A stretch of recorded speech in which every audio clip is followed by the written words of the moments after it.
As 10-year-olds, they were state baseball champs, but there isn't a Little League World Series for that age group. Now, 2 years later, they've won the state championship again, but this time, if they keep winning, they can go all the way. And they can obviously play ball. News 8's Brett Thomas has their story. There you go, Troy. There aren't many teams that have a budget partly funded by pop cans. Nice throw, Jake. But there is one in Muskegon that goes by the name of Roosevelt Park. It's made up of 12 boys that have been together for about as long as a 12-year-old can remember. And they're good, so good they're the best Little League team in Michigan, but not quite as good as the nicknames they have for each other. Hollywood. I always find the camera. There's Scooter. He's small and he's fast. Baboon and Mouse. They don't talk. And of course, Cupcake. because he sat on one years ago. You may not know them now, but they hope you will soon. Together, they're about to embark on the most exciting journey of their young lives. Along with the title of state champs, they have earned the right to go on to Indianapolis, just a few wins away from the Little League World Series, which, by all accounts, would be nothing short of a dream come true. We're going to try. We're going to try our best. And they know it will take that, maybe even more. Teamwork and luck, some luck. Because they'll have to do it, may have to win it all without the help of their best player. I was running to third base, and as I stepped on the base, I heard and felt the pop, and I just fell to the ground. Cupcake, or Andrew, the name his parents probably prefer, did something to his hamstring, and so the team's star pitcher may never throw a ball. But this group already knows that one Cupcake doesn't make a team. Hey, you! Get out of our way! There is something refreshing about a group of boys that still play for the love of the game and pay for it in part with pop cans and spare change. In Muskegon, Brett Thomas, News 8. The team leaves on Friday to play the Great Lakes Division Tournament in Indianapolis. It could be there as long as 8 days and cost the team about $3,000. But if it wins there, then it's off to Williamsport and the Little League World Series, and we wish them the best of luck. Oh, they've got what it takes. You can see. They're a tight team. You bet. Good luck to you guys. In the heartland of America sits the Reuben F. Glick Little League Baseball Central Region headquarters. The Great Lakes region is comprised of 6 states. Just south of Muskegon, Michigan is Roosevelt Park. Go Park! Tonight, they'll face a team that calls home just 30 minutes west of Indianapolis, Brownsburg, Indiana. Go Dogs! The legacy of America's pastime was built not in million-dollar stadiums, but in sandlots and neighborhood ballparks. It lives in the hearts and souls of every 11 and 12-year-old you will see today. They dream, as we all dream, of taking a place in history. Venezuela has done it. They have captured the Little League World Series. These games will make for many a defining moment in life. For everyone here, win or lose, these will be indelible memories. This is the last frontier of youth. They played not only to win the title, but to hang on to the last hours of innocence. Step back with us to the days of virtue, to watch dreams be made.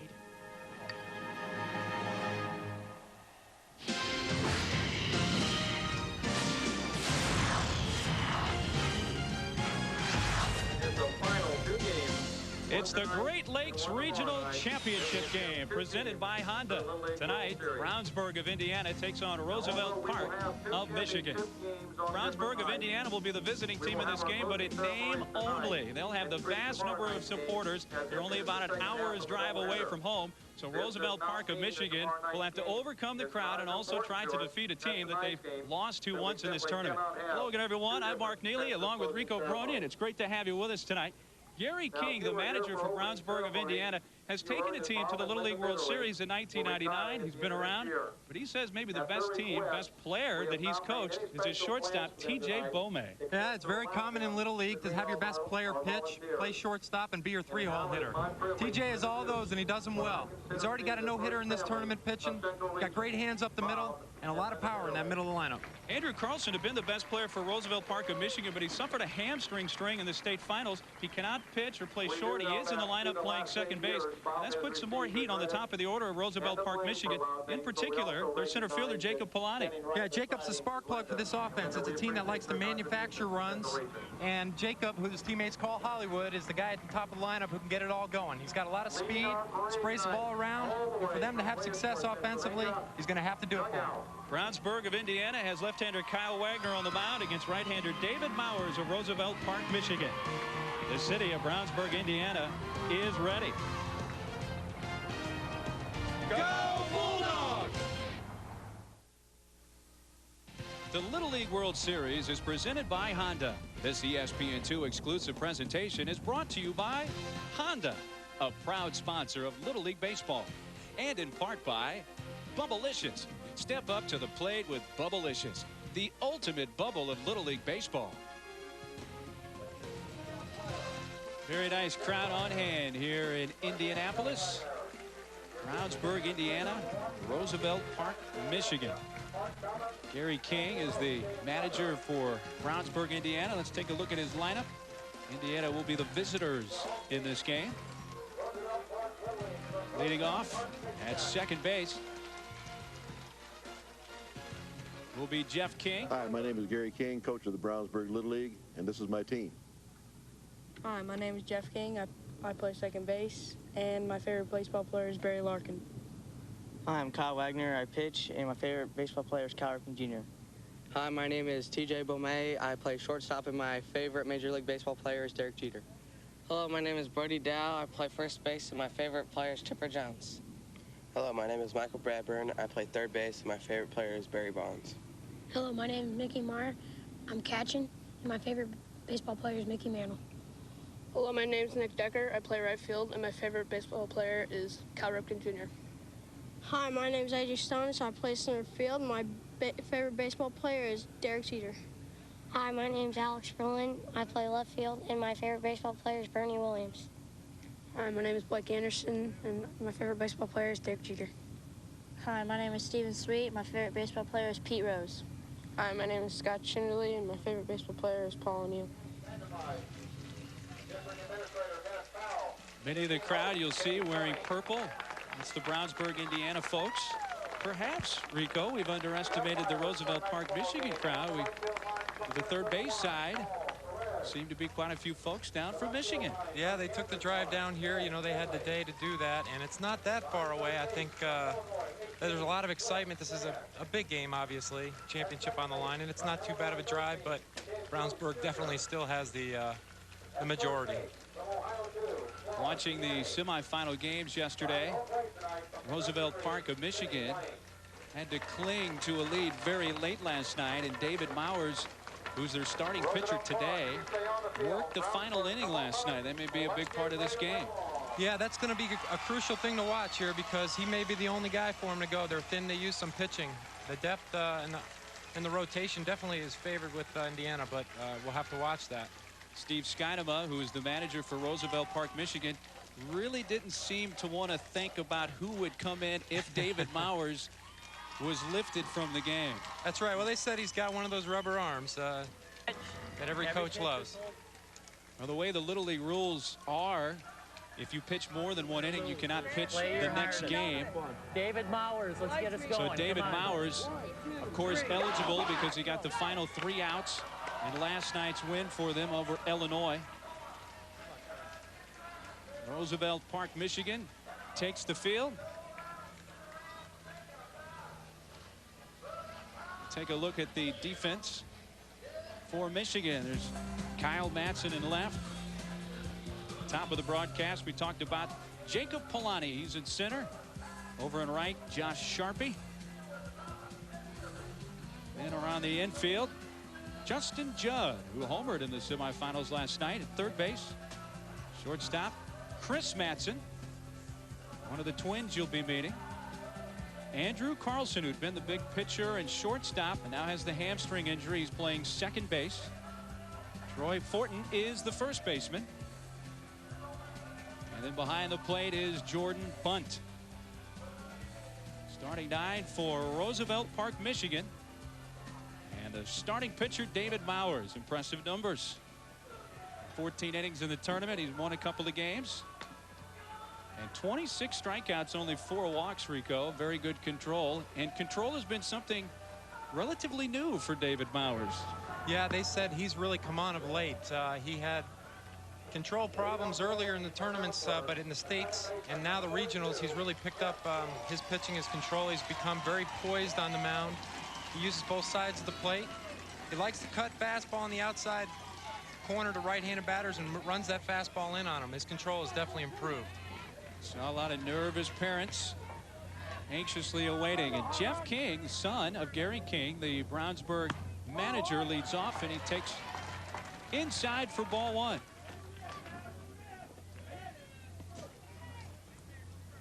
Jeff King has had a home run in this tournament. Sends it down the right field side. That ball's fair and into the corner. Sharp has to go into foul ground to get it. A wide turn by King. Now he's hung up between second and third, but he's going to get back to second base. Brownsburg, right off the bat, an extra base hit. Well, the coach is going to be happy about this one. Jeff, he smokes one down the right field line. He kind of got caught up between second and third, but makes a good decision to go back to second base. There he is, a great swing. He's not late. He's just on that fastball. Goes with the pitch and drives it down the right field line and has great speed, so he's able to turn this into an extra base hit. Like I said, he got caught up between second and third, but made a great decision, went back to second base. There's Kyle Wagner. He's the starting pitcher for Brownsburg tonight. He'll also play some outfield. He played in center field last night. And he comes up in an RBI situation.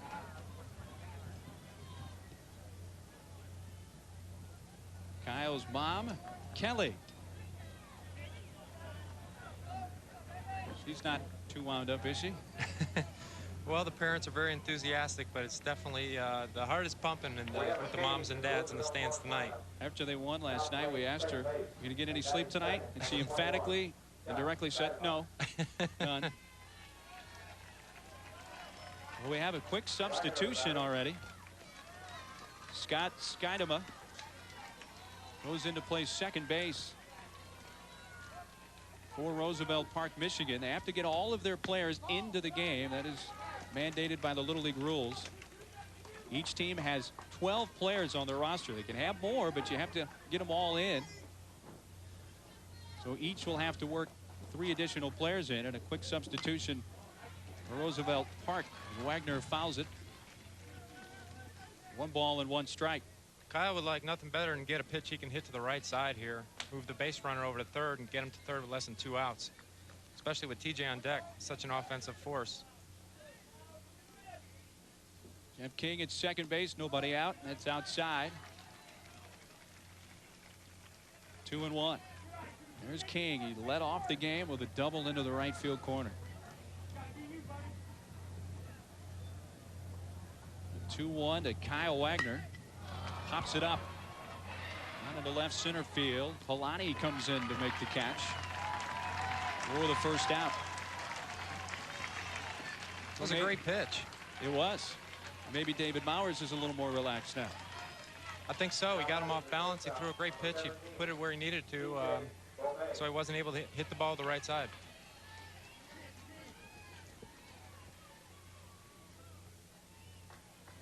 TJ Bome. He was the winning pitcher in their semifinal victory last night. He is their shortstop tonight. He fouls it straight back for strike 1. We mentioned him in the open. What a player he is. Hitting right about 500 in this tournament. A couple of home runs. 1 ball, 1 strike. As we look at David Mowers, though, Rico, a little bit of an unorthodox delivery, kind of comes down towards the side. Very difficult for a right-handed pitcher to pick up the release point from David, throwing sidearm like he does. Got him out in front of there. There's a perfect example, Mark. I mean, it's tough to pick it up. He kind of hides the ball well, and he had a little cut on that fastball breaking away. Had Bome off balance here. That's right, and you can see he's kind of opened up a little bit. That's what that sidearm delivery does. Ground ball to third. Up with it is Judd. He'll get the out at first. And advancing to third is Jeff King. 2 outs. Always important to get that first defensive play out of the way from a player in a position as important as third base. And that was not an easy play. I mean, that was a short hop. He stayed in front of it. He stayed on top of it, and he made a good throw. I think that's a pressure play with a runner on second base, and he handled it very well. Justin Judd with the play at third base. Now a left-handed batter up. The Indiana first baseman Brody Dow. On the inside corner from Mowers.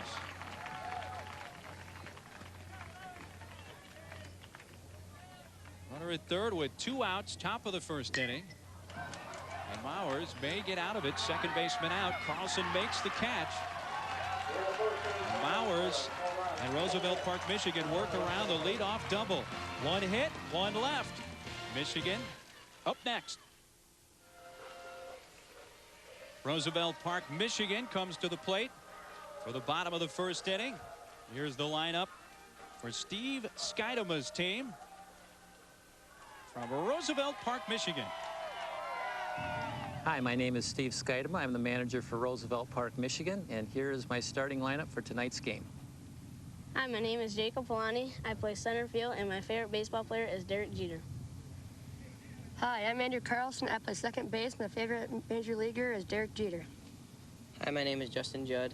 I play third base, and my favorite baseball player is Ken Griffey Jr.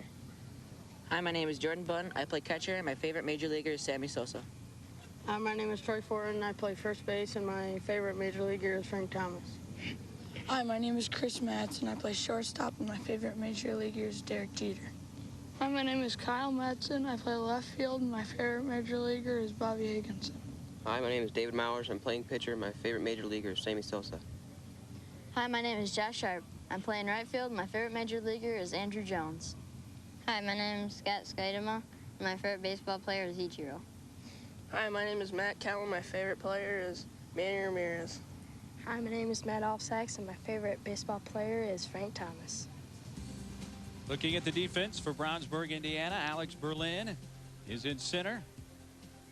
Or at the left, it's A.J. Stanich there in center field. Over in right field, Nick Decker. Around the infield for Indiana, Michael Bradburn at third. At shortstop, T.J. Bomay. Jeff King is a double play partner over at second base. There's Jeff. And then over at first base, Brody Dow. There's the catcher, Mickey Meyer. And the first pitch from Kyle Wagner is ball 1 to Jacob Polani leading off. And here's the player we focused on, Rico. That sets the table for Michigan. Now, he's got great speed. They'd love to have him get on base, and you can see he's trying to be patient here early. Nerves are part of this game. Don't forget, these kids are extremely nervous, excited. He's going to try to make this pitcher throw strikes early. 2-0 the count. Polani takes it just high, 3-0. Left-hander Kyle Wagner on the hill, and Polani leading off. Getting well in this tournament. And he takes ball 4 high. Well, a couple of close ones. And Polani walks on 4 consecutive pitches. And Kyle Wagner in this tournament, 2-0, 1.5 ERA. And again, a very good strikeout to walk ratio, but does walk Polani to begin the bottom of the first. Well, I think he's a little nervous. This is a big game. There's a lot of people here. It's on television. So the heart's pumping for these guys on the field, too. And his control is his strength. He's going to settle down. He's going to be okay. But right now, he's just a little nervous. Just takes a couple pitches for him. His control is going to end up being his strength tonight. Scott Skidema, who came in offensively at second base for Carlson, now in the 2-hole, and he takes a strike. So Wagner hits a strike over. Scott Skidema, who is the son of Steve Skidema, the manager for Roosevelt Park. Wagner misses up high. 1 ball, 1 strike. It's hard to label underdog in a Little League game, but Michigan would certainly have to wear that label in a big top half of the first for them to get through. A bunt attempt, He went after it, 1 ball, 2 strikes. How much confidence does Michigan have from keeping a very strong offense like Indiana off the board in the first? Well, I think it's crucial. The beginning of this game is going to be very important. It's going to set the tone, and the team doesn't want to fall behind. They play 6 innings, remember. And what happens early is going to be important. That's foul down the left field line. There's Dad. Steve Skidema, the manager for Roosevelt Park, Michigan.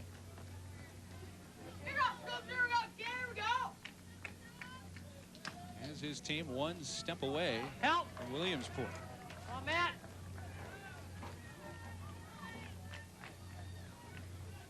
Polani at first, nobody out in the Michigan first inning, and Wagner gets strike 3 over the outside corner. Well, he's starting to settle down. That was a great pitch in the outside corner. And like we said before, his control is going to be his strength. The first batter, he was a little off, but he comes back, throws a great pitch. Mom. Scott Skidema. Get him next time. A lot of pressure in tonight's game. This is a big one for all involved, the players and the parents, the coaches. A lot of pressure. Justin Judd. 1-on-1 out. That's back to the screen, and Polani will advance to second.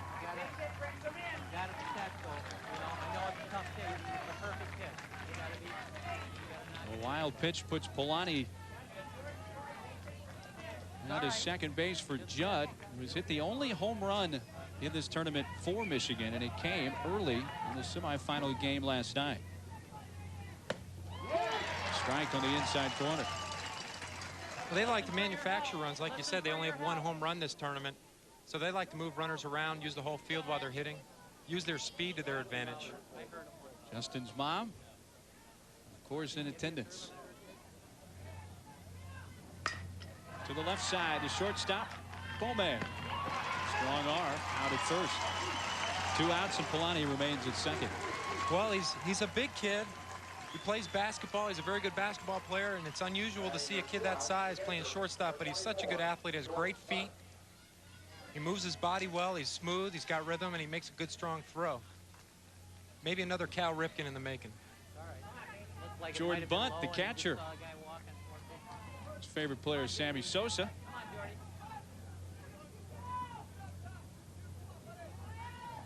Runner at second is Polani with 2 outs.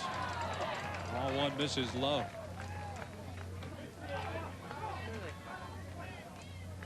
Help. On 2 for 11 in this tournament. With Polani at second. He led off the inning with a walk.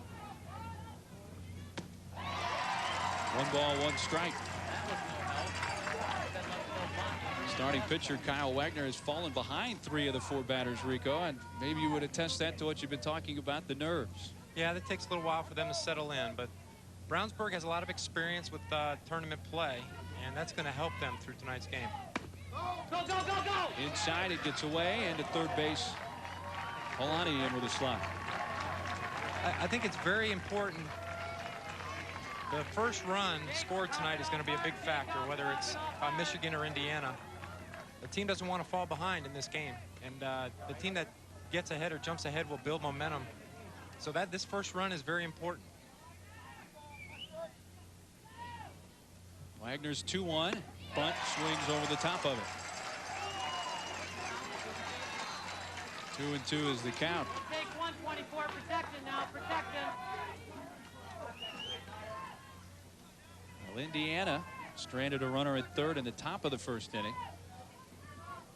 Michigan with a runner at third, 2 outs in the bottom half, and a foul back leaves play. Michigan's got to find a way to believe they can beat this team. You know, they lost to them earlier in the tournament. There's a few thousand people rooting against them tonight. So the odds they feel are against them here tonight. They don't feel like they're underdogs, but they're out to prove that they can beat this team. 2-2 pitch. Got him swinging. Took a little something off. Polani stranded at third. We played an inning. Michigan and Indiana scoreless. You got wheels? You need a State Farm agent. Guess what? I got one. Yeah, I got one. Whoa! You know I got one. Doc's getting one too. Check it out. This dude rocks. Farm agent. You need one. Now insurance is smooth and simple. My State Farm agent showed me all about insurance. I showed mine how to fly. Find a State Farm agent at statefarm.com. Put a smile on your face. Make the weather better. Put a smile on your face. Watch it run on you, say watch it run on you. And I'm falling, falling in love with you. You'll fall in love with Canada Dry Ginger Ale. You know, athletes are pretty well known for their superstitions, but I gotta be honest, our guys can be pretty quirky, too. Oh, good show, Kenny. You too. There's this one time Brian had a great show, didn't bathe for 17 days straight. This year, though, it's been a very different story. The worst had to be when Dan spilled clam chowder, Manhattan clam chowder, all over Reese. Had his best show ever. Of course, that got old for Reese really quickly. Yeah. He's in makeup. Okay.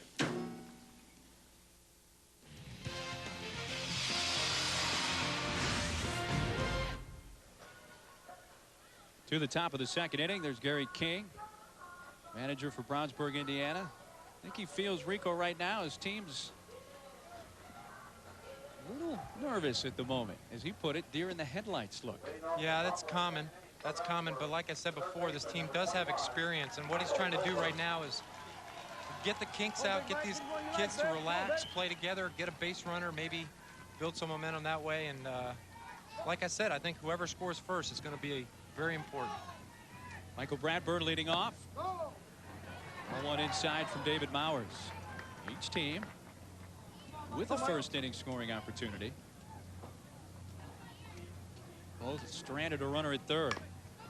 Tops that foul left side. 1 ball and 1 strike. You're on him now. Stay back a little bit. Come on, babe. Stay back. You hear the audio, the comments of Gary Put the King. bat on We have one. the manager's mic. Put the bat on one. Come on now. Encouraging Michael Bradburn. He's hitting over 400 in the tournament. For the shortstop, Chris Madsen, one of the twins, throws out Bradburn. One of the reasons these two teams are in the championship game is they both play good defense. We've seen so far tonight, we've seen Justin Judd over third base make a great play earlier. And there is the twin play up the middle, second and shortstop, the Madsen brothers. I think pitching and defense, just like in any other league of baseball, is going to be the reason for success, and these teams are no different. Mickey Meyer, the catcher. They call him Iron Man. I guess you earn that moniker if you catch a triple header like Meyer did earlier this season. Drink your fluids that day. Oh, Mick. No score in the top of the second in this Great Lakes Regional Championship. Mom Diana Meyer watching Mickey.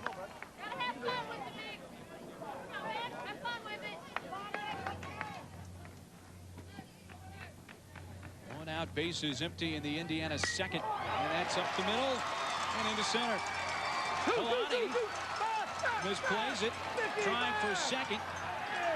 Easily out is Meyer. So the fumble actually turns into a break for Michigan. Well, Jacob recovered nicely there.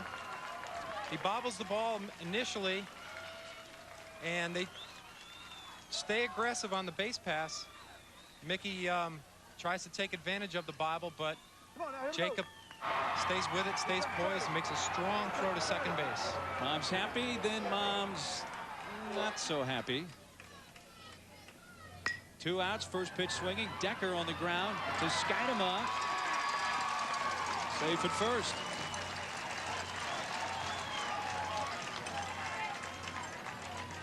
So Decker is on with 2 outs.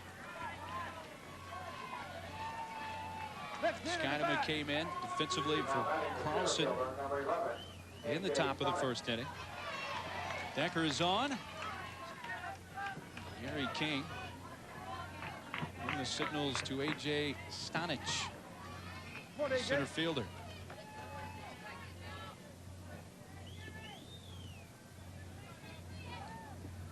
Bowers splits the plate. Be ready to hit. Get up on that plate a little bit. Come on now. Be a little scary to get up on that plate when the guy's coming out from the side. He's like, hey, coach, you try this. No balls, 2 strikes. Stay back. Might be a breaking pitch. Stay back now. One of the things I've noticed with the coaching so far, having watched these games and talked to them, is they're all very positive. The coaches are very positive. A strikeout ends the inning. A hit, the man left. Fortin, Matson, and the Matson twins coming up. Speaking with many of the players, the Little Leaguers, they're big fans of the X Games. One of these teams being Williamsport next Friday. Troy Fortin, the first baseman, takes a strike. No score, bottom of the second in the Great Lakes Regional Championship game. They call him the Little Hurt. His favorite major leaguer, the Big Hurt, Frank Thomas. 1 ball, 1 strike. Well, he's got power. Used to be the cleanup hitter, so he can drive the ball. Not a home run hitting team, but he's one of the guys that has potential to do it. Went out after that. Ball's behind, a ball and 2 strikes. The Matson twins do up second and third in this inning.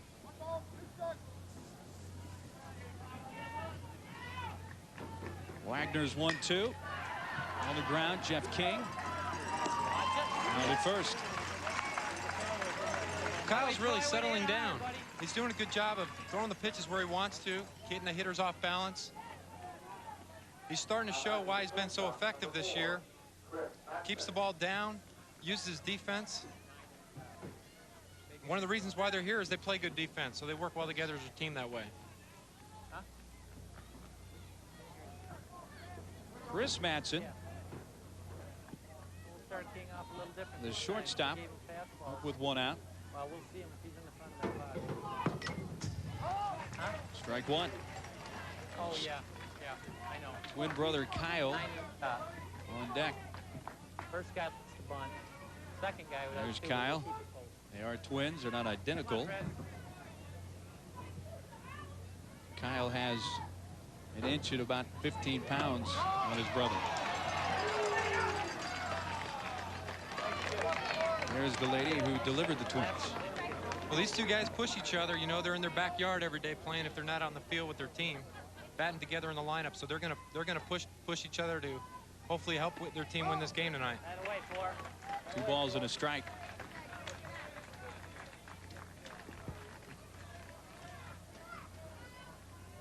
Bob wearing the buttons of her sons proudly. Tough now.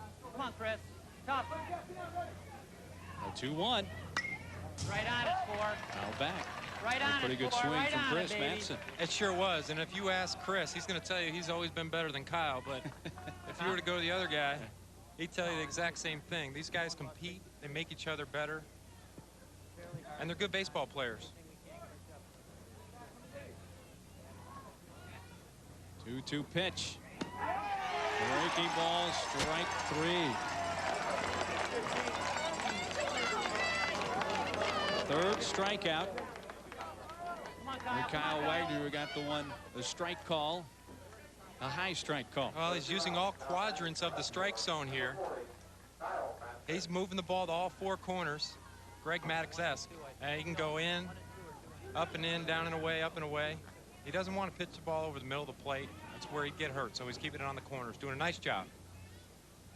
So here's brother Kyle. Good eye, Kyle. Ball 1 outside. Both the Matson brothers say they'd eventually like to attend Michigan State. Their dad is a sports writer for the Muskegon Chronicle. But to avoid conflict of interest, Dad not allowed to cover this for his newspaper. And, well, and their dad helps out with the team as well, throws batting practice occasionally. Oh, that's probably why. But 1 ball, 2 strikes. Kyle, pull the head, pull the head. He did pull his head a little bit there. He's getting good instruction by the coach. I think Come on, Kyle. Dad would promote his young sons in the paper, but there might be a conflict of interest. Inside, 2 balls, 2 strikes. We're in the bottom of the second of this 6-inning game. The Great Lakes Regional Championship. Good eye, good eye. A bit low, full count. Need you on base now. Come on, Kyle. Well, he doesn't want to walk him. There's 2 outs. It's full count. He's probably going to have to come over the plate a little bit here, so we might see something happen. He has good control. He can change speeds. So let's see if he gets crafty, or if he just throws it, try to throw it by him. Just missed. Ball 4 puts Kyle Madsen on. Oh, it was a good pitch. He kept it down in the zone. He didn't want to give in. There's nobody on base. He didn't want to walk him. But at the same time, he didn't want to just groove it over the heart of the plate. He tries to throw a good pitch at the knees. It's just low. And they're going to try to get something going here with 2 outs. But the pitching has been good so far, and that was a good try there by Kyle. Pitcher David Mowers. 0-1. Mowers Come on, Six. is the one player on both of these teams that actually will be going into the 8th grade Come on, buddy. when school starts soon, because he began school a year early. Swing and a miss. He is a 13-year-old, just turned 13 a week ago. That's one thing. You have to be 13 after August 1st. So there are several players on this Roosevelt Park, Michigan team that just barely meet that criteria. Yeah, and 1 year's difference for these young men makes all the difference in the world. A strikeout, the 4th in 2 innings for Kyle Wagner. 9 1 and 2 hitters due up for Indiana when we come back.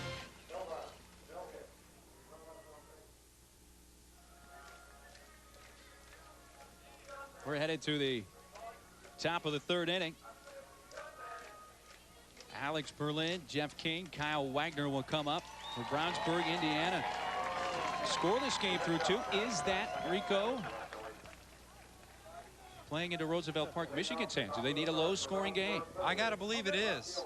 I got to believe this is a game of momentum, and the more innings that go by that they stay close or stay tied, the more that they're going to believe that they can beat Indiana and win this game. Left-handed hitting Alex Berlin, son of one of the coaches for Indiana, trying to bunt the high one. We'll hear Gary King, the manager of Brownsburg, Indiana, in the background as we have the manager's mic. There's Gary. We played some professional baseball in the Cleveland and Oakland organizations. It's outside, 1 ball, 1 strike. Coach said he likes to use Alex as almost a second leadoff hitter. He has good speed. He could be a leadoff hitter, but he likes that 9-1 combination as if he has 2 leadoff hitters. And he can also bunt like he tried earlier in the at-bat. He's very fast. He's a good bunter. So that's kind of his small ball philosophy. Try to get on base, make things happen, make the defense play, make them make throws. Fouled. Want to reach the crowd. 2 balls, 2 strikes. There's Mom. Of course, his dad is a coach. And how's this for loving baseball? They have a little bit of ground near their house, so they put in their own baseball field on their property. And the team practices there on occasion. Now the count is full. That's nice when you have your own baseball diamond at your house. Well, it's their own field of dreams, I guess you could say. They just carved it out of some extra land on their property. 3-2 pitch. Puts it in play to the shortstop. Madsen just got him at first base.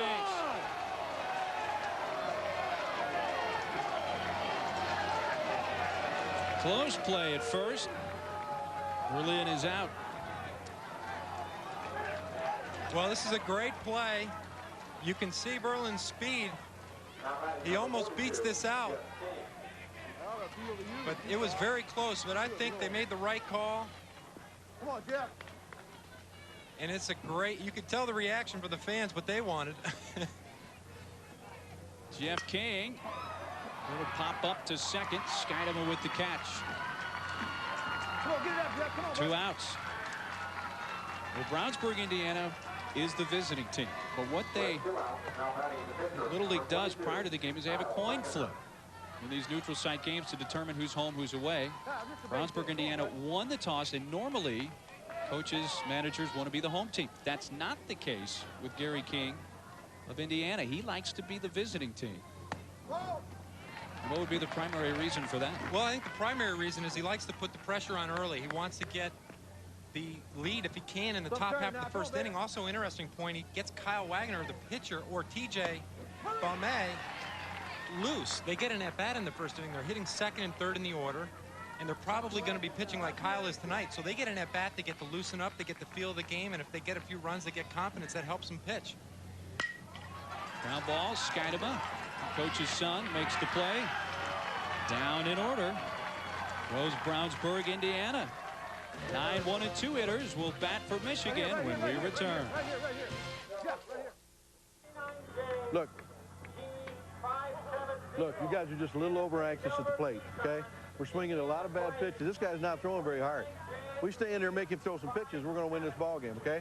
Let's play some defense. You got to play great defense. You get some good pitching going. Relax a little bit, guys. Forget about the crowd and the TV. Have some fun out here. Come on, man. Let's go. Have some fun. Let's go. It's Gary King just moments ago, manager for Indiana. His team back out defensively in a scoreless game in the bottom of the third. And the 9-hitter leads off for Michigan, Josh Sharp, hitting 400 in the 9-hole.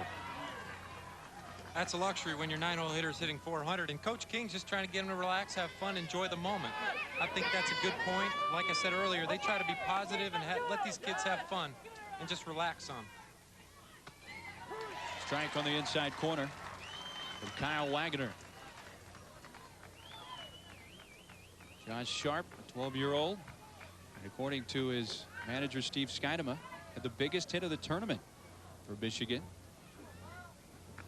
And they were able to come back and beat Wisconsin. Foul ball, right back this way. No balls, 2 strikes. Well, he has a knack for the timely hit.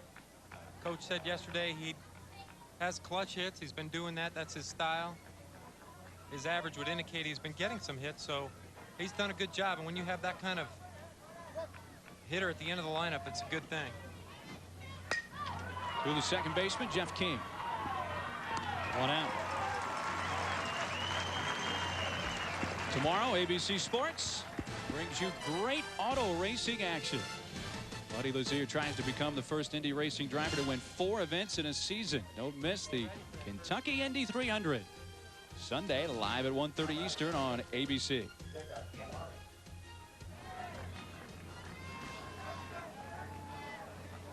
Third baseman Michael Bradburn in on the grass. Third baseman plays shallow in Little League, don't they, Rico? Yeah, they play in there tight. Takes a lot of guts to be that close. They want to take the bunt away, especially with a hitter like Jacob Polani at the plate. He can bunt. He's got great speed, but it takes some courage to play that tight. Polani walked in the first inning and was stranded at third base. Sends this down the right field line, foul. I mentioned he's a great athlete, plays hockey. Polani does. But how about this for a golf game? Finished second in the state in Michigan in the 11 and under golf tournament a few years ago. It's pretty impressive when you're playing to go to the Little League World Series, and you can also talk about your handicap on your off days, which is probably pretty low for him. Mom Cindy. Be a hitter now, be a hitter. Wagner's 1-1. Out of play. He's taking some great swings. As you can see, he's a battler. He's a good athlete, like you mentioned, Mark. He plays a lot of sports, so he's definitely not going to give in. He's trying to stay with the pitch. He was looking to go to right field, but ball kind of got in on a little bit, but he did a great job of pulling his hands in, almost got the head of the bat to the ball. Now Polani to reach for that and strikes him out. 5 strikeouts for Wagner.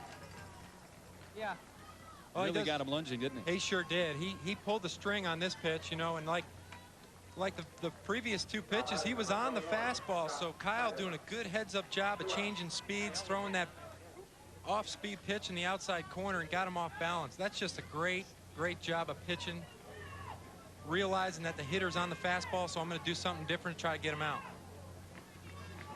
Skydema takes a strike. He came in the top of the first defensively. Andrew Carlson, who was the starting second baseman, only played a few batters in the field before being lifted. And as we mentioned at the top, Andrew Carlson has been one of their top players, but he's been hurting with a hamstring injury. Be ready now. Got to be tough. 21. Now 1-1 on Skidema. You hear his dad Come on, show your toughness. in the third base coaching box. Come on, bud. Or from the show your Duggan. toughness right now. Some more positive reinforcement. Got to love that. Pass Wagner. Bowman. Got it. Well, that's a strong arm. They go in order, and that's 4 in a row retired by Kyle Wagner after 3. We're still scoreless. Gorgeous night here in Indianapolis. We're midway through this game. Scoreless, only 2 hits, both belonging to Indiana. Brownsburg team undefeated. Here's how they have reached, including a win over this Michigan team, 9-2. That was on Thursday night. Brownsburg 16-0 overall, 5-0 in this tournament. The only 2 hits of the game. Brownsburg, Jeff King has a double, and Mickey Meyer a single. The 3-hitter Bomay leading off. Looks at strike 1 from David Mowers. How many times do you see it? A guy makes a great play in the field, and he's leading off the next inning. TJ showing his athletic ability in the infield there. Make the last out of last inning. He takes low. Bomay 0 for 1 with a ground out to third. Bomay, and one of those wins you just saw. Look at Mother. Bomay threw a no-hitter on Monday against Lansing East of Illinois. Fouled off. How about this for a line? Of course, 6 innings, no runs or hits, 1 walk, 13 strikeouts. You're not going to play nothing by you. Come on, baby. He could be dominating. We Nothing saw him by here you. last night. He had a great fastball, live arm with great movement, some sink and cut. He can be overpowering at times. 1-2. Just missed inside. They use Kyle and TJ as pitchers, not as a 1-2 combination. They use them as a 1-1. They're both great pitchers. They're both front guys for them in their rotation, so they're happy to go either way. Popped up. Shallow center. Shortstop Chris Matson. Dropped it. Bomay is on. To lead off the 4th. It's a tough sky right now. It's kind of twilight. That ball could get lost in the sky. It's a whitish blue kind of. You can see it right here. It's not easy. This play, however, you know, a pop-up, it looks kind of easy. However, it's difficult. He's looking up and he's trying to find that ball, and you could see at the last second that he tried to pick it up, but it was tough to see in the air. Steve Skidema, manager for Roosevelt Park, Michigan, wanting to talk to his batter. Wagner, what did he do in. last time? Rounded out to Scott. We threw him mostly fastballs. Start him out fast. Try to keep it in on him. We got Chris covering. Okay. Okay, just look for him stealing then, JB, okay? Make sure this guy isn't leaving soon. He's done it 3 times this tournament. Wants to make sure TJ Bomay, who can steal. Of course, you cannot leave the base in Little League until the ball crosses the plate. Worried about him leaving early before the ball does get there. And Bomay at first, nobody out. Dow looking to bunt, takes ball 1.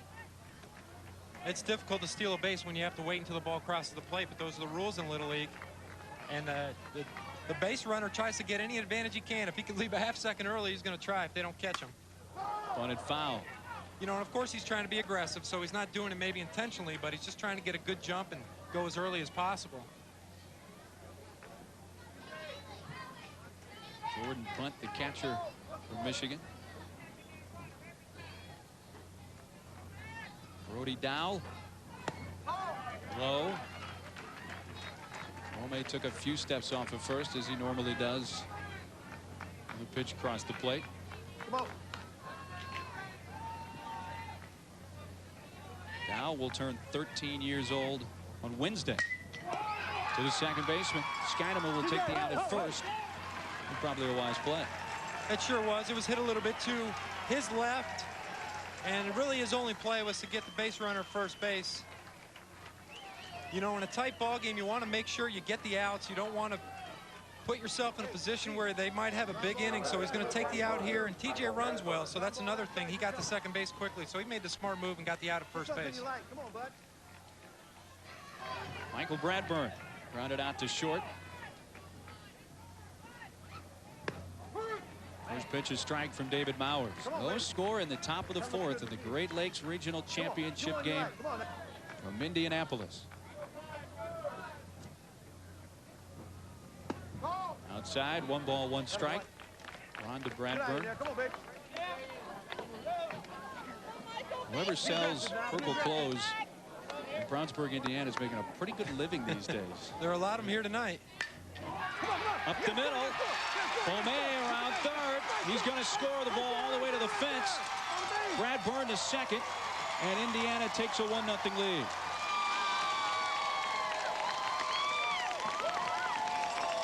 Fifth RBI of the tournament for Michael Bradburn.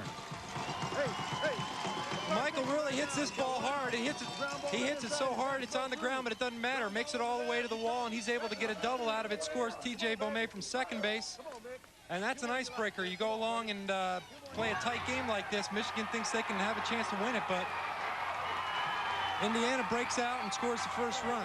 Mom says, yeah. Mickey Meyer, the catcher. Bradburn at second base and 1 out. Meyer with a single his first time. Fouls it away. But on his base hit, center fielder Polani fumbled the ball. Meyer tried to go to second and was thrown out. Michael Bradburn has given Indiana the lead in the fourth.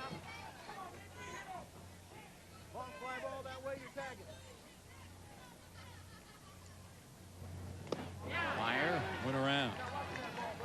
4 balls, 2 strikes. Meyer, like most of the kids on both teams, entering the 7th grade soon. There are a few who will be entering 6th grade.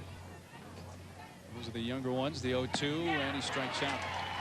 Big strikeout for David Maurer there. Yeah, David came back. He's showing some poise like they said he had. He came back after giving up a run right there. Makes a great pitch. That ball has a little cut on it. With that sidearm delivery, it breaks a little bit more away from the right-handed hitter, and he puts us in a perfect location. But I think the important thing there is he comes back after giving up a huge run, shows poise, and gets a strikeout. His second K of the game, Nick Decker. Reached on an error. He takes ball 1. Nick from an athletic family. Come on, buddy. Says his favorite athlete is his brother, Mike, who's a defensive end for the Purdue football team. To left, over the head of Kyle Matson. Bradburn scores. Decker to second. Indiana 2, Michigan nothing. Decker hit that ball very hard the other way. This ball is absolutely rifled to left field. The toughest play for an outfielder is the ball hit right at him. This one is hit right at the left fielder. He's not sure where to go initially, and the ball's hit so hard it goes to the wall and scores a second run. That's a tough play to make. That ball was hit extremely hard. Did a great job and just smoked it out there. Gary King speaking with A.J. Stanich. Okay, you can do it too. Come on, get a base hit. Gotcha. French call him Stanich or Stanich. Stanich is the way the family prefers the last name be pronounced. They call him Psycho, though. A.J. They call him Psycho, but he's a patient hitter. He likes to see some pitches. Floats it to the third baseman. Judd in foul territory makes the catch to win the inning. But 2 runs on a couple of hits for Indiana, who now lead going to the bottom of the fourth. Michigan was able to keep the Indiana fans quiet for the first 3 innings, but 2 in the top of the fourth for Brownsburg. But the 3, 4, and 5 hitters will bat for Roosevelt Park, Michigan. An important inning for Kyle Wagner, who faces Justin Judd. Hits the first pitch deep and gone. His second in as many games. He homered last night. And Michigan on the board. It's 2-1.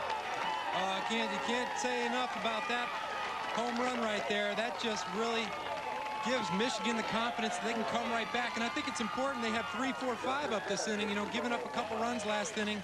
Justin Judd, the 3-hole hitter, homered last night, comes back and hits a big one here in the bottom half of the fourth.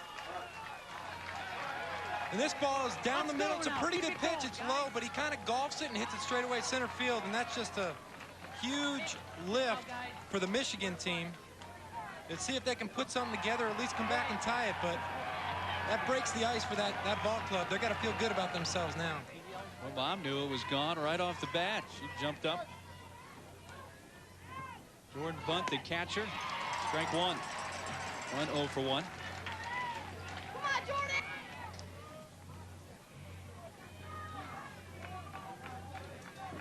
Lead-off home run for Justin Judd has made it a 1-run game. It's in the dirt. All right, here we go. Come on, JB, your turn. Big home run for Your Justin turn. Judd. Homered against Illinois last night. Yeah, baby. Yeah, Got 2 balls and a strike. Got a little heat on him now, Jordan. Come on. And with now. Andrew Carlson being hurt, you know, Justin's got to come up, step up, be a big player for this team. And he hit that home run last night. He did it again tonight. So he's saying, hey, guys, listen, I can help us out here. Get on my shoulders. We'll win this ball game. Check swing foul. 2 balls, 2 strikes. Help, Dale. Help, There's the Dale. Help, injured Dale. Help. Roosevelt Park Come on, Cal. player. Andrew Carlson off the game after the top of the first inning. In that inning. Fouled back. Well, I'm sure he's very upset. Obviously, this is a big game, and Andrew wants to be out there with his teammates. But as you can see, he's up at the top step. He's cheering his teammates on. And I'm sure he was just as happy as everyone else in that dugout when Justin launched that homer. A 2-2. 6 strikeouts for Kyle Wagner in the first out of the bottom of the 4th. He's got to say it earlier. Okay, he called it. Troy Fortin will come up, but first a peek at the K for Wagner. Well, Kyle comes right back with his best off-speed pitch on the outside corner, kind of fades away there, and he shows the poise that he's been doing. He's been capable of when things get tough. You know, Kyle comes right back after giving up a home run, makes a quality pitch for strike 3. Fortin 0 for 1. Strike call on the outside edge. Indiana with 2 runs in the top of the inning. Michigan answered with Judd's home run leading off. Foul ball 0-2. Al Troy's got those sleeves rolled up. His back sleeve on his right arm is rolled up, and he's got some power, and that's showing a little confidence, a little sign like that this team, hey, we can hang with this. We can hang with this Indiana ball club, and I got some power, and let's go at it. A little hurt. Definitely, Chris. Still 0 balls, 2 strikes. Fortin, besides playing first base, will pitch, but really most of these kids out here on their rec teams will pitch. Okay, let's go get it. We're right there, guys. We're right there. 1 out, base is empty. Lined, just foul. Past the third baseman, Bradburn. We have the 6-man umpiring crew. There's Cliff Sands, the third base umpire. He's from Kankakee, Illinois. Ed Finley's down the left field line. Out of Leota, Kansas. The rest of the crew. Benny Wayne behind the plate from Nicholsville, Kentucky.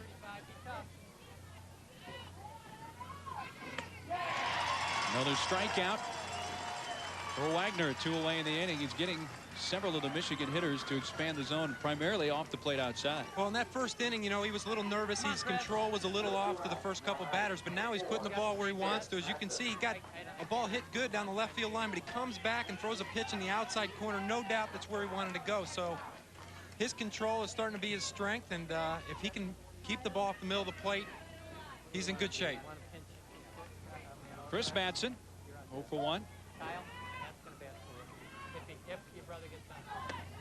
Strike on the inside corner. I mentioned his dad worked for the Muskegon Chronicle. First came up, well, his mom Martha also works for the newspaper in the promotions department. Outside, 1 ball, 1 strike. Michigan rallies to win this game. Bet you the Muskegon Chronicle will have quite a headline tomorrow. Front page story. You can see with the first 2 pitches, Kyle does a good job. He throws the first pitch on the inner half and goes right back away, and now it looks like catcher's setting up in. Line foul. So you can see his game plan is to move the ball around, and that's tough because he's throwing hard, and then come back when they speed up and drill one, pull one foul, he can come back with that off-speed pitch. So he's starting to get crafty, and he's learning the hitters, you know, the second time through. He's learning their strengths and weaknesses and showing his knowledge. Well, he said he was going to use a different bat, and then he used the same one. I said, do you want a different bat? He said, yeah. 1 ball, 2 strikes. 2 outs.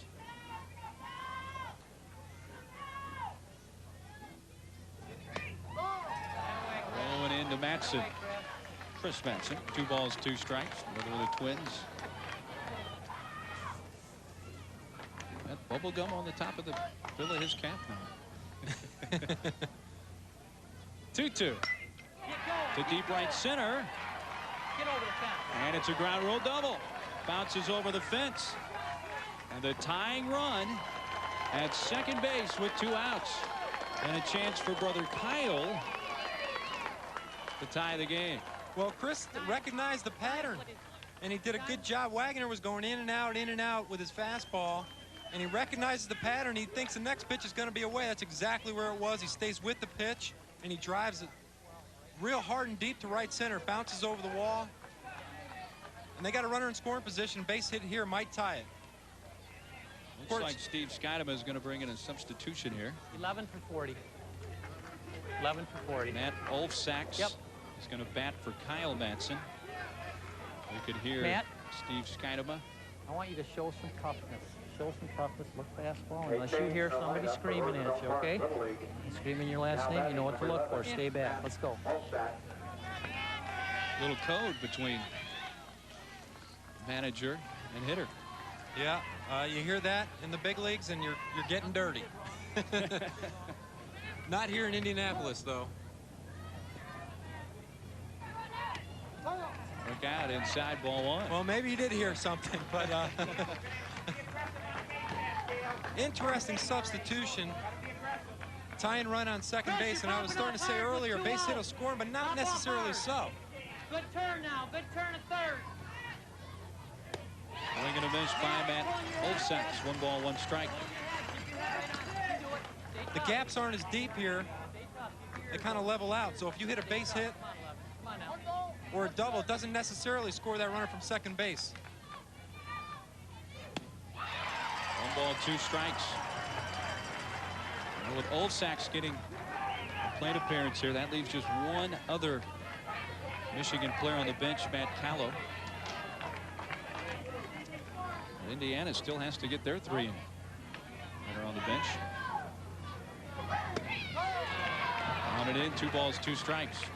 That's why the coaches like to sub early. They recommend that they sub before the 3rd inning or around the 3rd or 4th innings. You have to play all your players, which is a great rule, but you don't want to have it catch up to you. You want to have your best players in the game in the 5th and 6th innings. We're in the bottom of the 4th, a 1-run game in the Great Lakes Regional Championship. Back to the screen, and the tying runs at 3rd. Also to note, the fence behind the plate in this ballpark is a lot further back than most Little League fields. Coaching first base.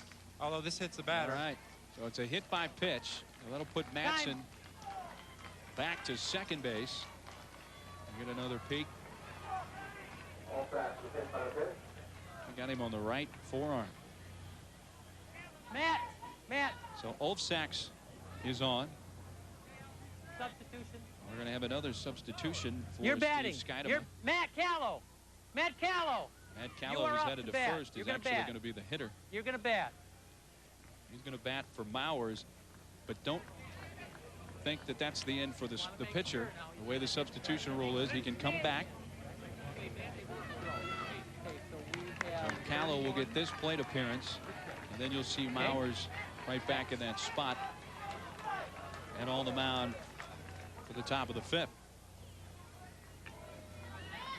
But Steve Skidema here, Rico, sees an opportunity going to the bench. Matt Callow, a very good hitter. Yeah, and you know, you can see the coach really working strategy. He's thinking ahead. He's trying to put all his players in a position to succeed. And talking to him last night, he seemed like a very knowledgeable baseball guy. Obviously, taking his team this far, he is, and he's really strategizing and using all his players. Matt Callow went around strike 1. Matt Callow is a knowledgeable baseball guy. He loves to watch baseball tonight. That's a smart man right there. You can do it, 31. Attitude, come on. And marking out some instruction. 1 ball, 1 strike. This game was scoreless through the first 3 innings. Indiana getting 2 in the top of the 4th. Justin Judd led off the bottom of this inning with a home run for Michigan. They have 2 on, 2 outs. A tip hung on to. Head on it, Matt. Head on it. Come on, baby. 1 ball, 2 strikes. Oh, this is fun. This is pressure baseball, but the kids are loving it. You can hear all the fans in the background are really into it. This is a big spot in the ball game. You can feel the energy. Pop off hard now.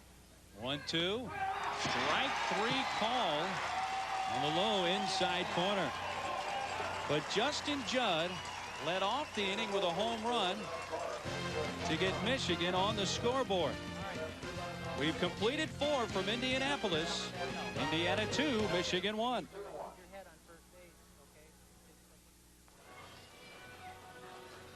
2-1, Indiana leading to the top of the 5th inning. This game was scoreless through the first 3, but on the Honda game summary, a very active 4th inning. Michael Bradburn with an RBI double, and then Justin Judd in the bottom of the 4th inning, homering, his 2nd of the tournament. There's the line score as we go to the top of the 5th inning.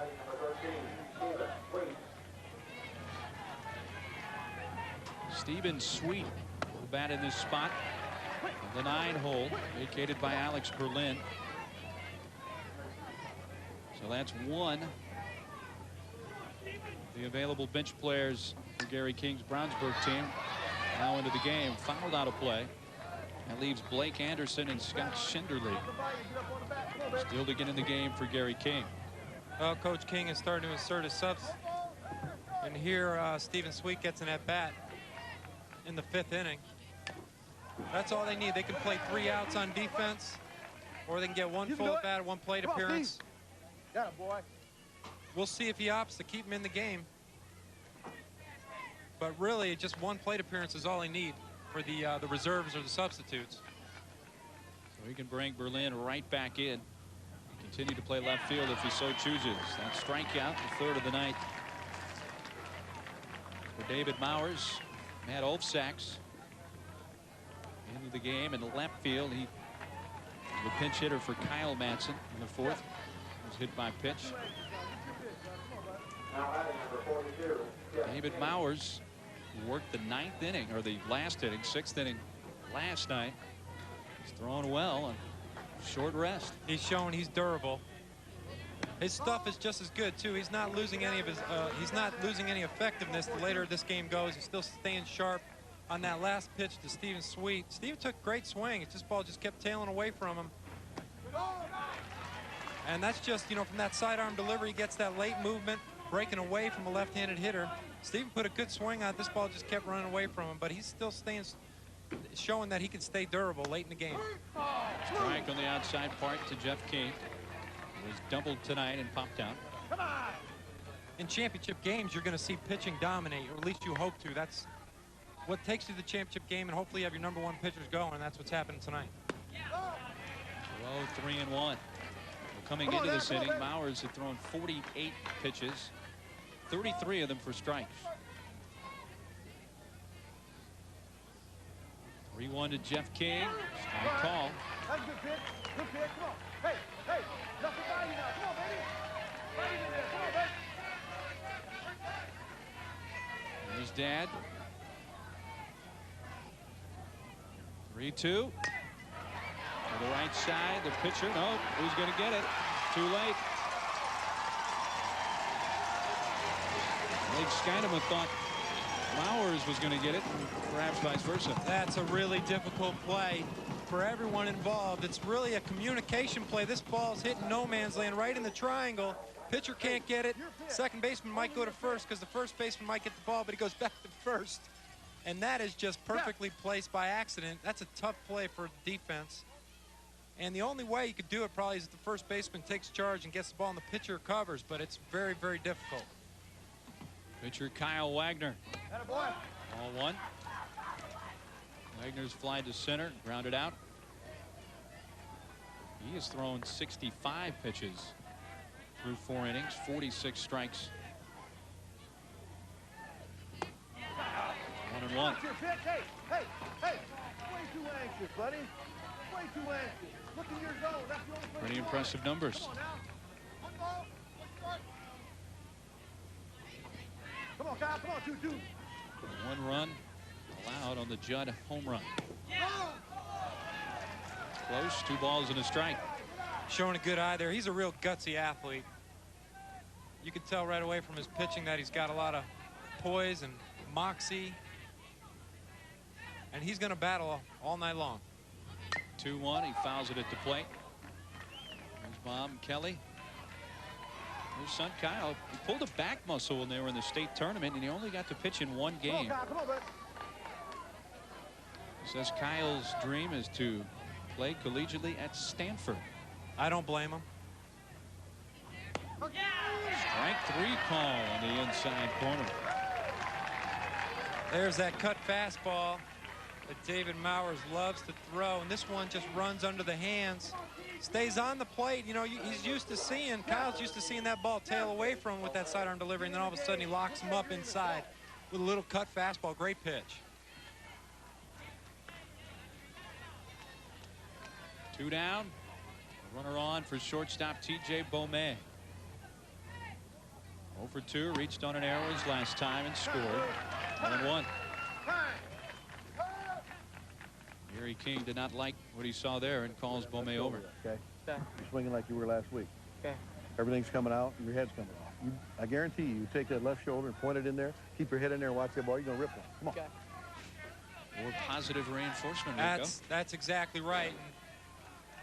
He's giving him some great advice. Just step back toward the pitcher, keep that front shoulder tucked, drive the ball up the middle. So that's a good key for him. And he sends it to left. Olsacks able to recover. King stops at second. Now that is listening to your coach. That's a very coachable player, right? But he actually does it very well. He steps and strides right back toward the pitcher, keeps his front shoulder light. He might have pulled that ball foul if he did what he did previously. But he stays right on this ball, doesn't try to do too much.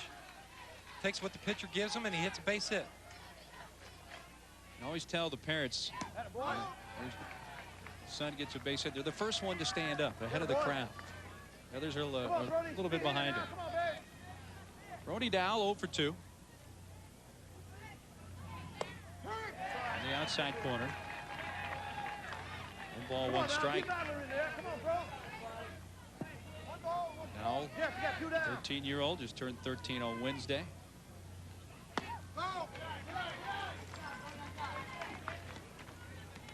Lead runner is Jeff King. T.J. Beaumet at first. 2-1 pitch. Chop to the right side. Skidema, did he tag him? Yes, he did. 2 hits, 2 left. 5 stranded on base now by Indiana, but they lead by 1. Got 1 more inning after this. Let's go, guys. Leading to the bottom of the 5th inning. Brownsburg fans made the hour drive over. Tomorrow night, it's Ichiro and the Seattle Mariners. They host the Chicago White Sox at 8 Eastern. It's Sunday Night Baseball presented by Nextel on ESPN every Sunday at 8 Eastern. If you just can't get to a TV, though, ESPN Radio has nationwide coverage. Check local listings for a station in your area. Berlin is back in left field for the Brownsburg defense, and leading off Josh Sharp, the right fielder. Strike 1 from Kyle Wagner. Sharp 0 for 1. Yeah, you might see them take some pitches early in the count here, down by 1 run with 2 innings left. You know, Josh Sharp's been a clutch hitter for this team in the tournaments, but I wouldn't be surprised if coach had told them to maybe take some pitches, make him throw strikes. That could be trouble, and it drops in. And Decker has it go past him into foul territory. Sharp on his way to third. The throw back into the infield, and there's the tying run with nobody out.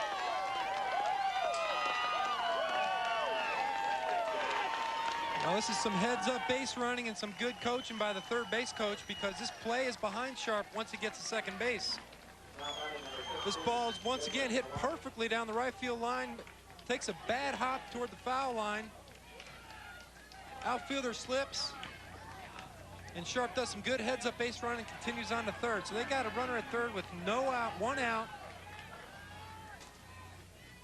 Here's a pitch, and that's high.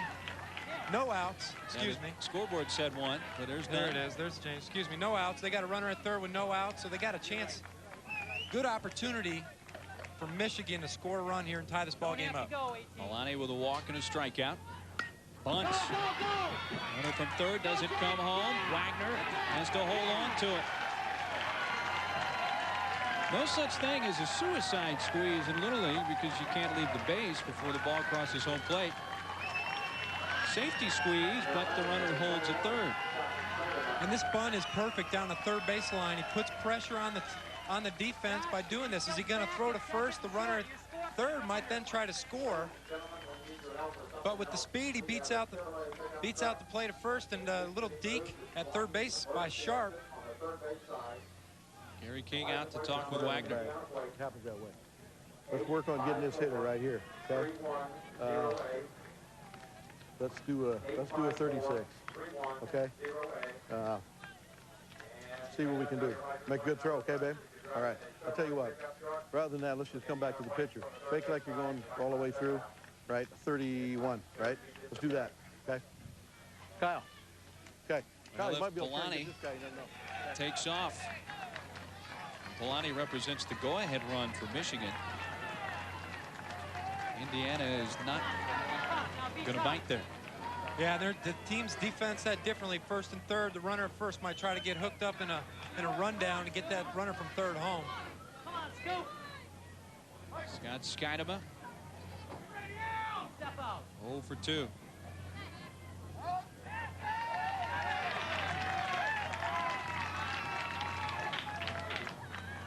Tying run at third. Go ahead run at first for Roosevelt Park, Michigan in the bottom of the 5th.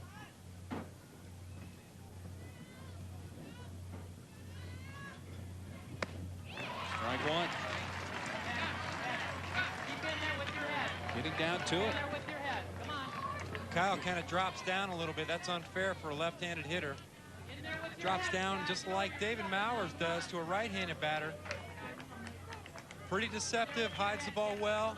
Tough to pick up the release point. It's a big out to get this first out if Kyle can do that. 0-2. 8 strikeouts in the game for Kyle Wagner. He's probably thinking this is a perfect spot for number 9. Well, they got a big man on deck in Justin Judd. 0-2. 1 out.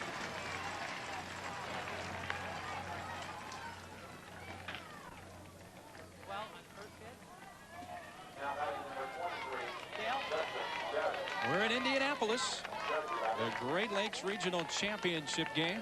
The winner goes on to Williamsport.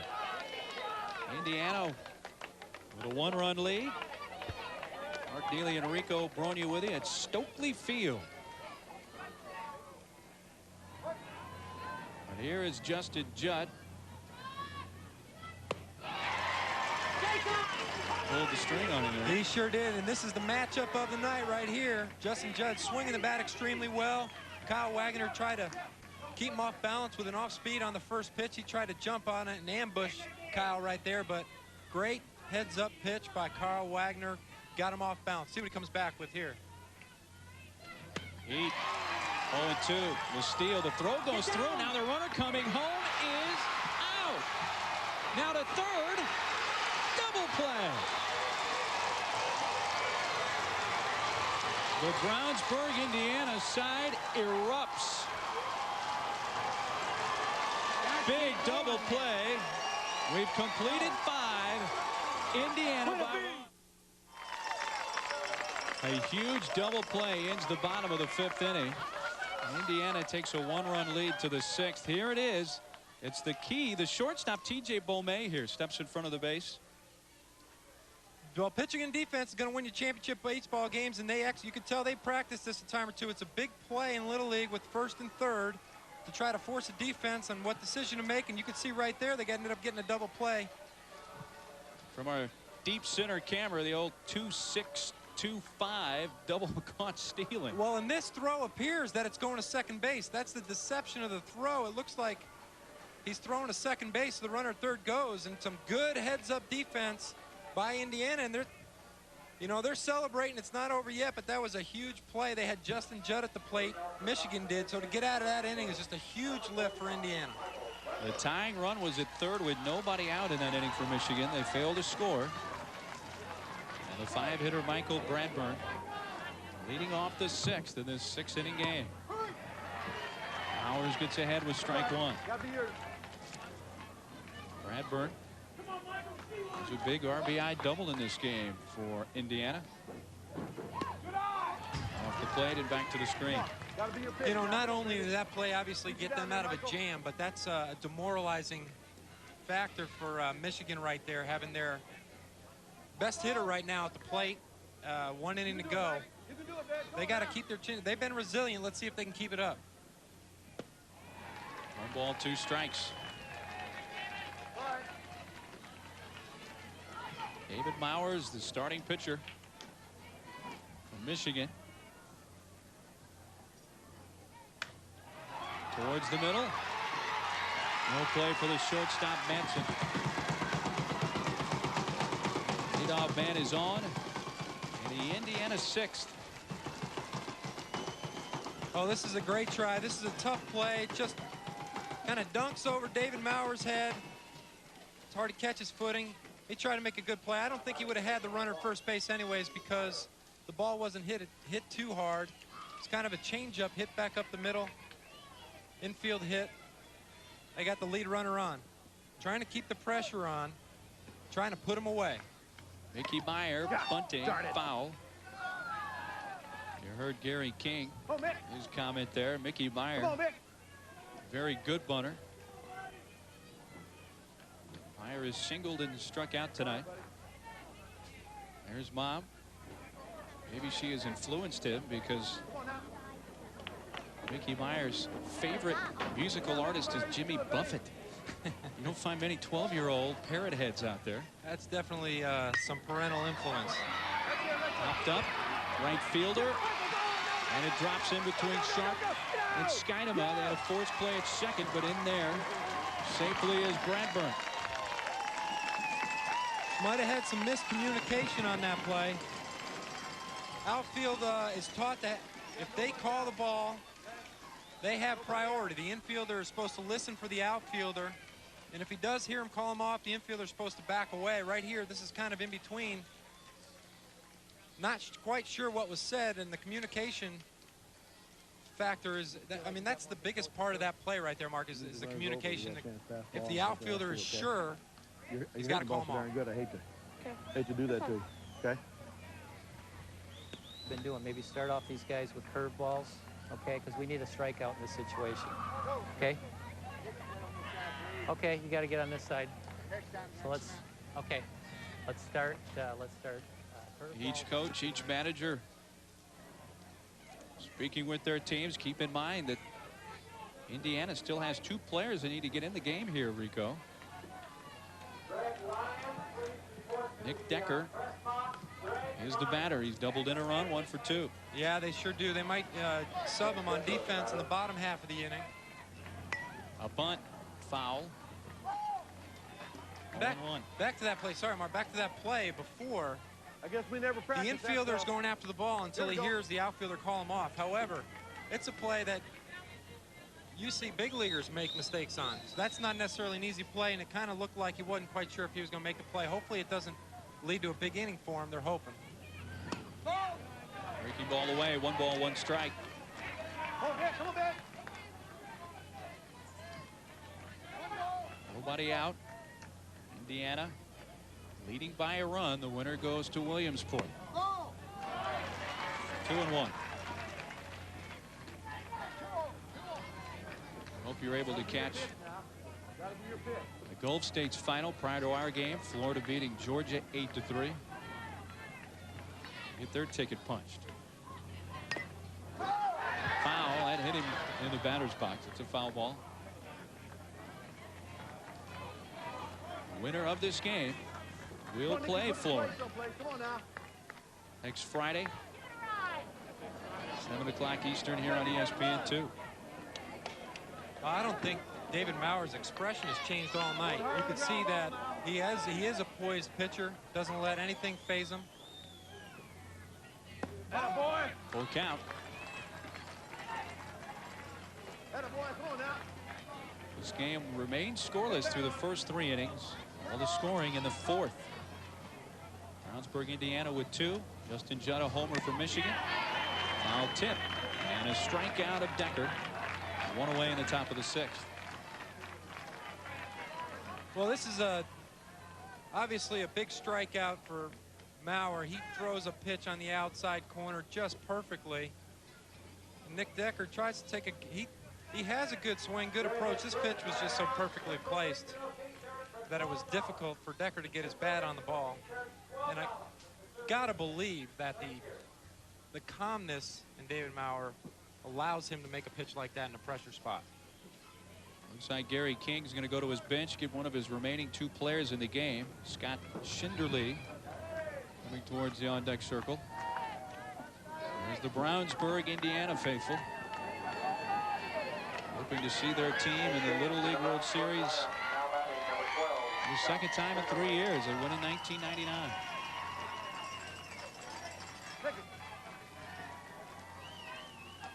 There's the contingent on Roosevelt Park, Michigan.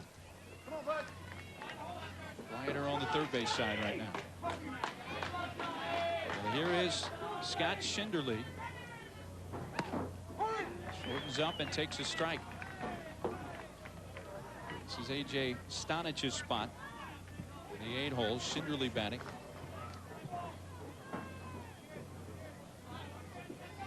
Leaving Blake Anderson still to get in for Indiana. In the outside corner, 0-2. Well, he's squaring around a bunt. He's trying to get 2 runners in scoring position. Also, a bunt here puts pressure on the defense. Do they try to make a bang-bang play at first, or do they try to hold on the ball, not try to make an error? What they're doing here is they're playing some small ball, trying to make the defense, put some pressure on the defense, make them decide how to handle this play. Come on now.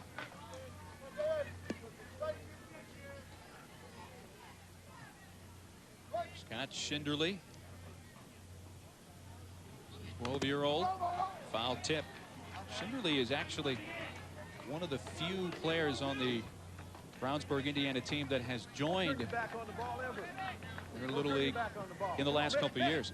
Other than him, really, the entire core, all of them have been around since they were very young. And they go year-round. They're in the cages 3 times a week during the winter. To right, base hit. Brad Byrne to third. He's held up there, and the bases are loaded. Scott Schinderly comes off the bench, bangs a base hit to right.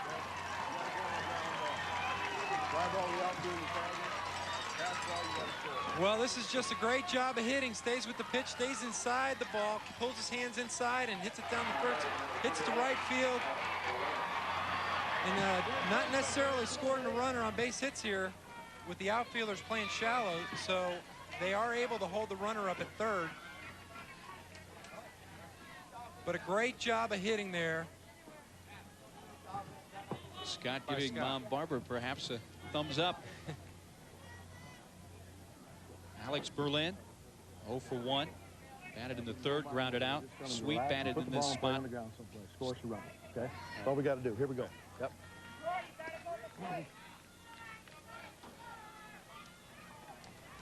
Bases are loaded with 1 out.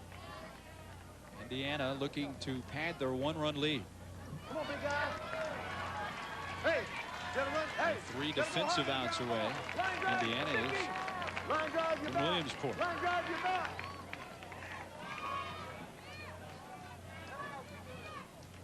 Oh, this is definitely a big spot in the ball game. The infield is pulled in. They're going to try to get the lead runner at the plate. They can't afford to let another run score. 0-1. Alex Berlin The younger players on the Brownsburg, Indiana team. He's 12. He's going into the 6th grade. The majority of them going into the 7th. Next ball 2. But he's the second leadoff man, as you were talking about earlier. That's right. They have 2 leadoff guys that use 1 in the 9-hole, and that's Alex. He's going to probably be very selective here. All 3. And Mowers, who has not walked a hitter all game, in danger of forcing in a run with 1. At the borderline call in the outside corner. 3-1. Got to be your pitch. Well, I got to believe David Mowers is going to dig down deep. He's pitched a heck of a ball game. He doesn't want to give in. Now back, full count. He's coming right at him. He said, here, Alex, I got to throw a strike. You know it, I know it. Let's go to work. Let's challenge each other. Alex had a good swing. He fouled it straight back, which means he was right on time. He just might have got the barrel of the bat underneath the ball a little bit. Big pitch right here, full count. Here is that 3-2 pitch. Fouled away.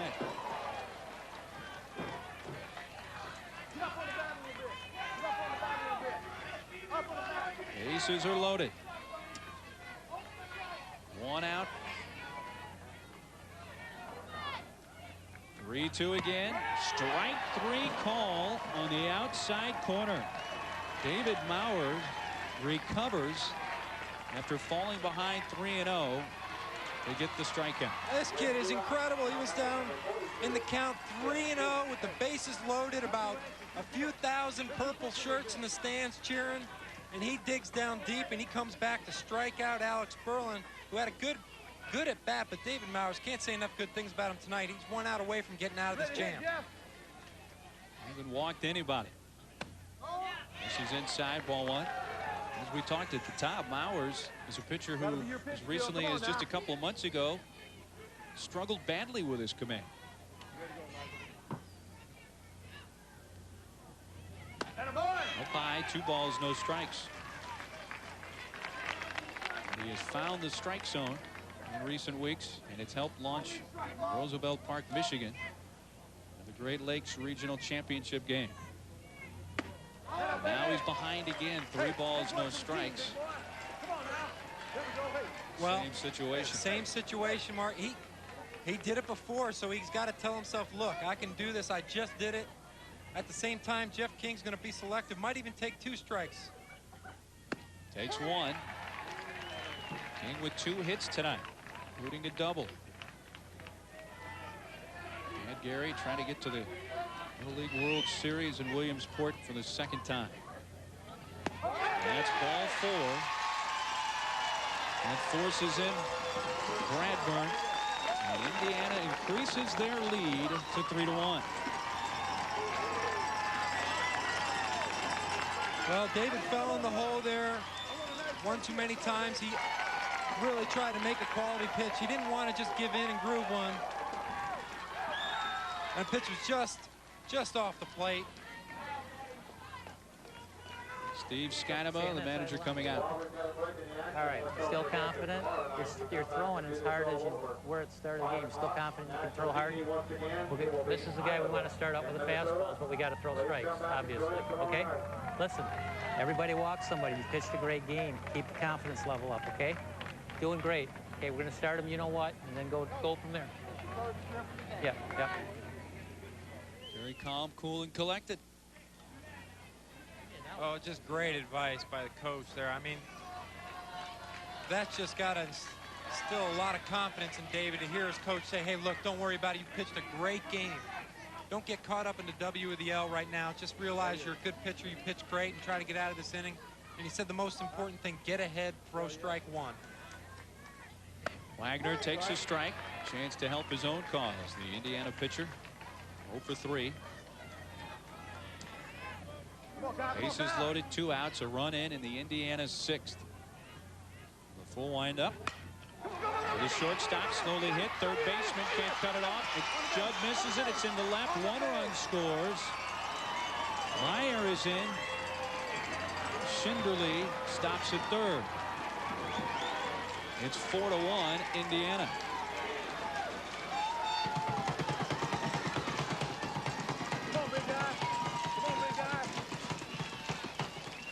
Another valuable run for Brownsburg. Well, he's trying to stay around the plate. This pitch is on the outside corner.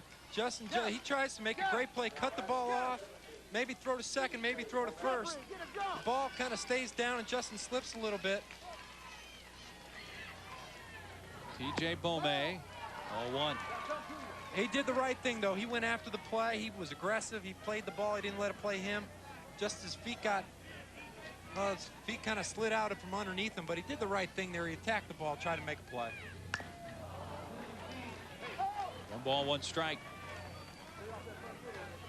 Bomay tonight, 1 for 3 with a run scored.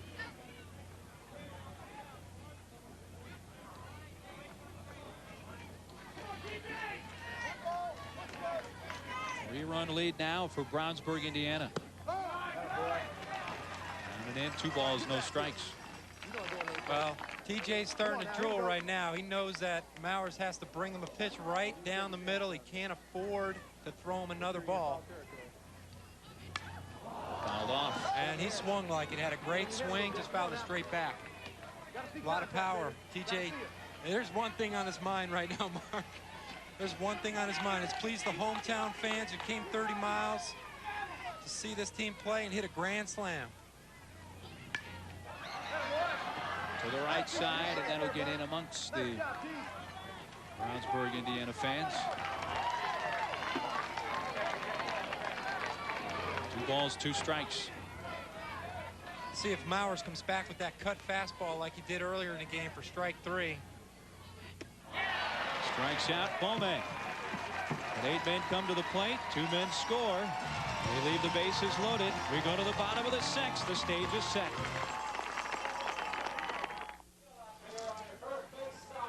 Brownsburg, Indiana is 3 outs away from heading to Williamsport. Kyle Wagner will have to face the 3, 4, and 5 batters. There's his numbers on the night. 1 run he has allowed. A home run to the Michigan third baseman Justin Judd, who will lead off the inning. Come on, right now. Judd to lead off.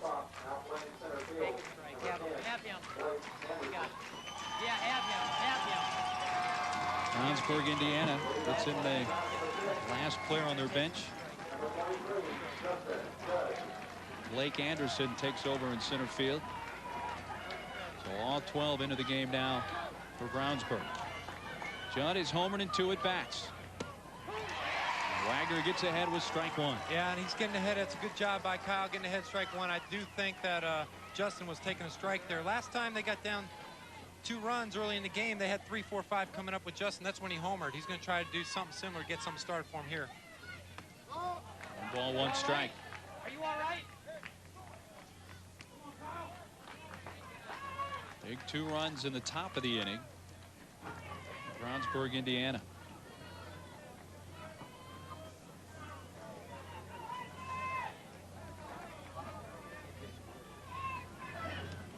Down and in, back to the screen, 2 balls and a strike.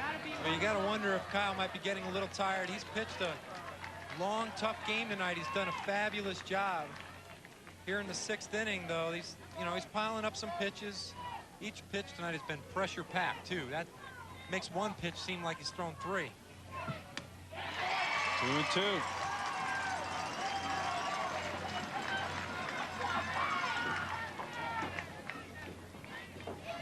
Winner of this game is Florida. Next Friday, 7 o'clock Eastern here on ESPN2 in Williamsport. Florida defeated Georgia 8-3 in the game prior to ours. The Gulf States Regional Championship here at the Great Lakes Regional Championship game. Brownsburg, Indiana, 3 outs away from heading to Pennsylvania. Chopped left side will get through by the diving Bomay. And the leadoff man is on for Michigan.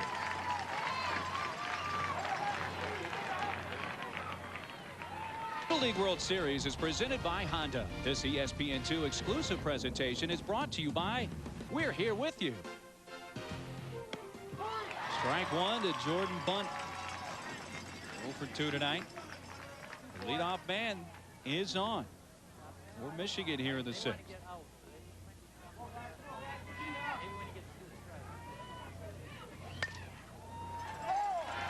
To the right side, 0-2. Well, Justin Judd got things started for him again. Great at bat, battled, base hit to left field, giving their team a chance. He's saying, hey, look, guys, I'm not giving up. Follow my lead, battle with me, and we can come back in this thing right here. Led off the inning with a base hit. Catcher Jordan bunt. 0-2. Did he go? He did. One away in the 6th. I'm sorry. There's Kyle Wagner's mom, Kelly. She's not standing up. She's quite nervous. But this pitch is on the outside corner, a little bit outside, but the swing was close.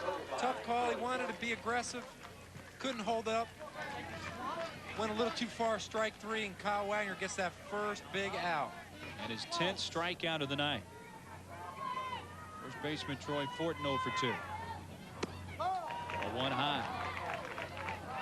There have been some key plays in this game, but defensively, Rico, you have to point back to the double caught stealing double play to end the bottom of the 5th is a big one for Indiana. No doubt the turning point.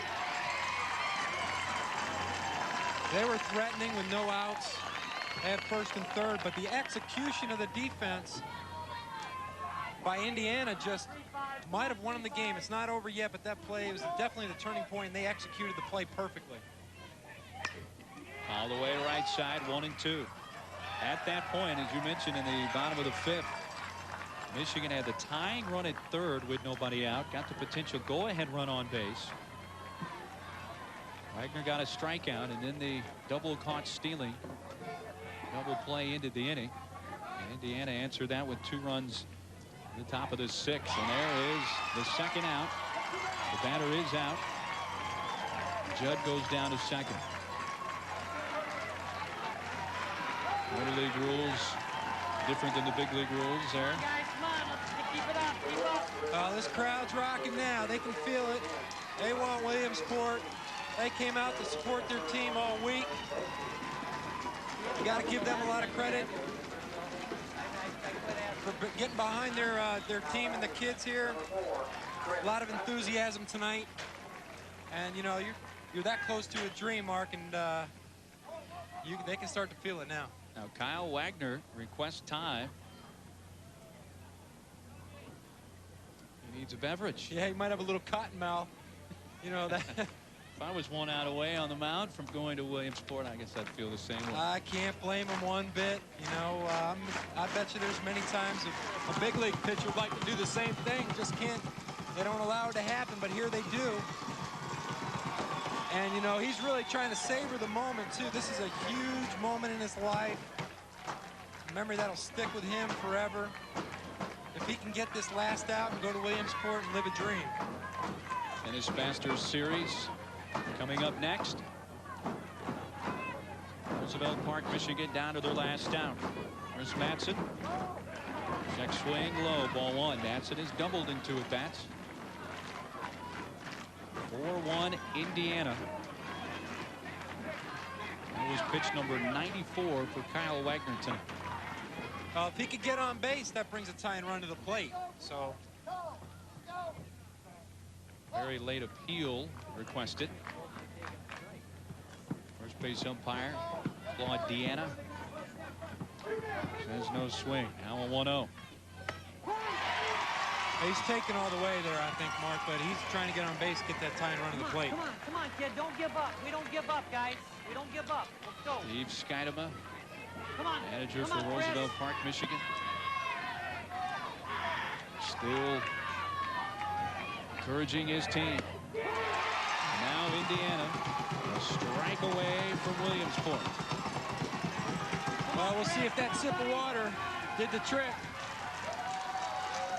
He's grooved 2 fastballs, and he might have had as good a life on his fastball in those last 2 pitches as he's had all night. So you can tell he's pumped up, adrenaline flowing.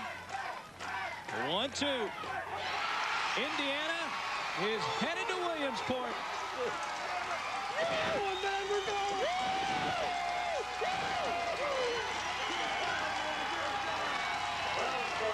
For the second time in 3 years, Brownsburg, Indiana, headed to the Little League World Series.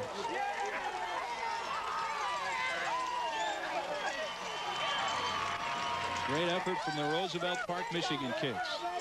Decided underdog right in the game till the end. Great ball game all the way around. Both teams should be congratulated for outstanding efforts all week, especially tonight. Brownsburg showing they are true champions. They're elated right now knowing they're going to the dance. But I'm telling you, Michigan has nothing to be ashamed of. David Mowers pitched a wonderful ball game, great game, and a great tournament. Way to get there, boys. Kyle Wagner, the winning pitcher, 6 innings. Gave up 5 hits, 1 run, walked 2, and struck out a dozen. Brownsburg, Indiana defeats Roosevelt Park, Michigan 4-1 to head to Williamsport. And they'll now face Florida Friday, 7 o'clock Eastern, here on ESPN2. We'll be back.